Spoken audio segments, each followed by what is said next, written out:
چالش ساخت و آموزش استراتژی مکانیکی روز اول. چرا AI داره؟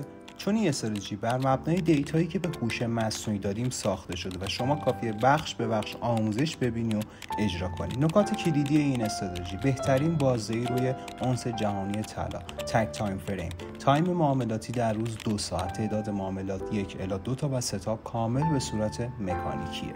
استراتژی AITN از سبک مارکت سشن توسط آکادمی نیما افیکس ساخته شده. خب بریم سراغ استراتژی. تو مرحله اول باید درک کنی که استراتژی از چند بخش مختلف به وجود میاد و هر بخشش مثل چرخ دنده های ساعت میمونه. اگه یکی درست کار نکنه روی بقیه تأثیر میذاره. به طور خلاصه چرخ دنده هایی که قراره تو این مدت آموزش ببینیم و دقیق روش کار کنی به این صورته.